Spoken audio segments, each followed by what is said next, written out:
man loves you, he must take you back where he's coming from. We cannot marry a man from Nigeria to be my husband in South Africa. If he loves me, take me to Nigeria, wherever. Let them go with their wife, with their kids. That will be fine for us.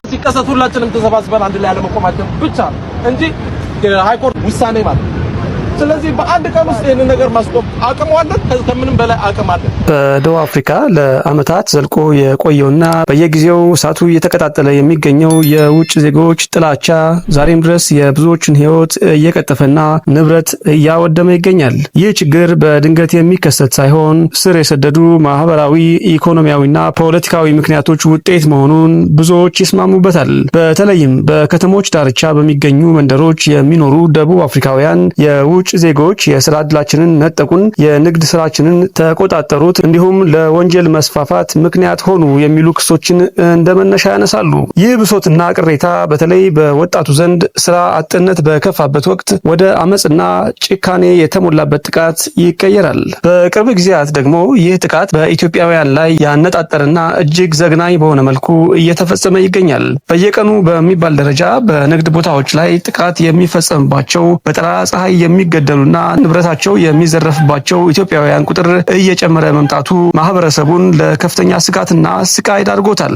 እነዚህ ወገኖቻችን በላባቸውና በጥረታቸው የገነቡትን ንግድ በአንድ ጀንበር ሲወድም ከማየት ባለፈ በሰው ሀገር ባይተዋር ሆነው የሞት ጥላ እያጠላባቸው እንዲኖሩ ተገደዋል። የጥቃቱ ሰለባ የሆኑ ግለሰቦች ብቻ ሳይሆኑ ቤተሰቦቻቸውና አጠቃላይ በደቡብ አፍሪካ የሚኖረው የኢትዮጵያ ማህበረሰብ በታላቅ ጭንቀት ውስጥ ይገኛል። ይህንን አስከፊ ሁኔታ በተመለከተ በደቡብ አፍሪካ የሚገኘው የኢትዮጵያ ኤምባሲ በሰጠው መግለጫ ድርጊቱን በጽኑ እንደሚያወግዝ አስታውቋል። ኤምባሲው በመግለጫው ላይ እንደገለጸው በዜጎች ላይ እየተፈጸመ ያለው ግድያና ዝርፊያ እጅግ አሳሳቢ ደረጃ ላይ ደርሷል። ከደቡብ አፍሪካ መንግስትና ከሚመለከታቸው የጸጥታ አካላት ጋር በጉዳዩ ላይ በቅርበት እየተነጋገረ መሆኑን የጠቀሰው ኤምባሲው የደቡብ አፍሪካ መንግስት የኢትዮጵያውያንን ደህንነት የመጠበቅና ወንጀለኞችን ለፍትህ የማቅረብ ግዴታ እንዳለበት አሳስቧል። የደቡብ አፍሪካው ፕሬዝዳንት ራማፎሳ በበኩላቸው በሀገሪቱ የሚስተዋለውን የውጭ ዜጎች ጥላቻና ጥቃት አስመልክቶ በሰጡት መግለጫ ድርጊቱን ተቀባይነት የሌለውና ኢሰብአዊ ሲሉ ጠርተውታል። ፕሬዝዳንቱ እንዳሉት ደቡብ አፍሪካ የዲሞክራሲ ስርዓት የገነባች ሀገር እንደመሆኗ መጠን በማንኛውም ሰው ላይ የሚፈጸም ጥቃትን አትታገስም። ደቡብ አፍሪካ የሁላችንም ናት ያሉት ፕሬዝዳንቱ ጥቃት ፈጻሚዎቹ እኛን አይወክሉንም በማለት ህዝባቸው ከጥላቻ እንዲርቅ አሳስበዋል። ፕሬዝዳንት ራማፎሳ አክለውም በሀገሪቱ የሚታየው የስራ አጥነትና የኢኮኖሚ ችግር ለጥቃቱ እንደ ሰበብ መቅረብ እንደሌለበትና ማንኛውም አይነት ቅሬታ በህጋዊ መንገድ እንጂ በኃይል መፍትሄ እንደማያገኝ አስገንዝበዋል። መንግስታቸው የጸጥታ አካላትን በማሰማራት ወንጀለኞችን በቁጥጥር ስር ለማዋል የዜጎችን ደህንነት ለማረጋገጥ ቁርጠኛ መሆኑንም በመግለጫቸው አክለው ገልጸዋል። We will not tolerate violence and acts of lawlessness directed at foreign nationals. No foreign national should be unlawfully barred from accessing public facilities, including health facilities and schools. ይሁን እንጂ የችግሩ ስር መሰረት የጥላቻ ንግግሮችና የተዛቡ አመለካከቶች በመሆናቸው መፍትሄው ከፖሊስ ቁጥጥር ባለፈ የህዝብ ለህዝብ ግንኙነት ማጠናከርንና ግንዛቤ መፍጠርን እንደሚጠይቅ ኤምባሲው ሳይገልጽ አላለፈም። ደቡብ አፍሪካውያን ለነጻነታቸው በሚታገሉበት ወቅት ኢትዮጵያ ያደረገችላቸውን ታሪካዊ ውለታና የፓን አፍሪካኒዝም መንፈስ በማስታወስ ዛሬ ለሚደርሰው በደል የሁለቱም ሀገራት መንግስታት በጋራ መስራት እንዳለባቸው ተመልክቷል። በአጠቃላይ አሁን ያለው ሁኔታ ለኢትዮጵያውያን ስደተኞችና ነጋዴዎች እጅግ ፈታኝ ቢሆንም የፍትህ መጓደል እንዲቆምና ዜጎች በሰላም ሰርተው እንዲኖሩ ዲፕሎማሲያዊና ህጋዊ ጥረቶች ተጠናክረው እንደሚቀጥሉ ኤምባሲው በሰጠው መግለጫ አረጋግጧል። ጉዳዩን በተመለከተ እንግዲህ እጅግ በጣም በርካታ ኢትዮጵያውያን የኢትዮጵያ ኤምባሲ በደቡብ አፍሪካ ምንም አይነት መግለጫ አለማውጣቱን በተደጋጋሚ ሲናገሩ ተደምጠዋል። ይህንን ተከትሎም የኢትዮጵያ ኤምባሲ በደቡብ አፍሪካ የሚገኘው የኢትዮጵያ ኤምባሲ የሰጠውን ሙሉ መግለጫ ቀጥሎ የማነብላችሁ ይሆናል።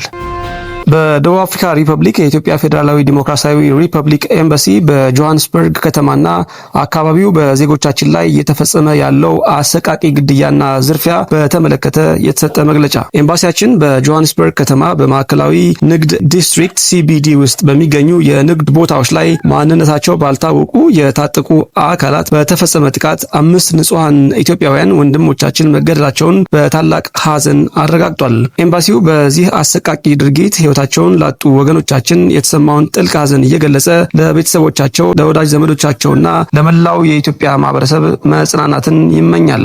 ይህ በዜጎቻችን ላይ እየተፈጸመ ያለው ተከታታይ ግድያና የንብረት ዘረፋ ኤምባሲውንና የኢትዮጵያን መንግስት በእጅጉ አሳስቧል። ኤምባሲው ጉዳዩን በቅርበት እየተከታተለ የሚገኝ ሲሆን የደቡብ አፍሪካ መንግስትና የሚመለከታቸው የጸጥታ አካላት በዜጎቻችን ላይ የሚፈጸመውን ጥቃት በአስቸኳይ እንዲያስቆሙ፣ ለኢትዮጵያውያንና ለንብረታቸው አስፈላጊውን ጥበቃ እንዲያደርጉ እንዲሁም ወንጀለኞችን አድኖ ለፍትህ እንዲያቀርብ በጽኑ ይጠይቃል። በተጨማሪም በደቡብ አፍሪካ የምትኖሩ ኢትዮጵያውያን ወገኖቻችን አሁን ያለውን ነባራዊ ሁኔታ ከግምት ውስጥ በማስገባት አስፈላጊውን ጥንቃቄ እንድታደርጉ፣ አጠራጣሪ እንቅስቃሴዎች ሲያጋጥሙ ለኤምባሲውና ለአካባቢው ፖሊስ ጥቆማ በመስጠት ራሳችሁን እንድትጠብቁ ኤምባሲው ጥሪውን ያስተላልፋል። የኢትዮጵያ መንግስት ከደቡብ አፍሪካ ባለስልጣናት ጋር በመሆን የዜጎችን ደህንነት ለማረጋገጥ የሚቻለውን ጥረት ሁሉ ማድረጉን ይቀጥላል። የኢትዮጵያ ፌዴራላዊ ሪፐብሊክ ኤምባሲ ፕሪቶሪያ በደቡብ አፍሪካ ሚያዝያ 21 ቀን 2018 ዓመተ ምህረት። ውድ የቻናላችን ተከታታዮች ቪዲዮውን ላይክ ማድረግ እንዳይረሳ። አዲስ ሆናችሁ የምትከታተሉ ሰብስክራይብ በማድረግ የቻናሉ ቤተሰብ እንዲሆኑ ግብዣችን ነው። ጤና ይስጥልን።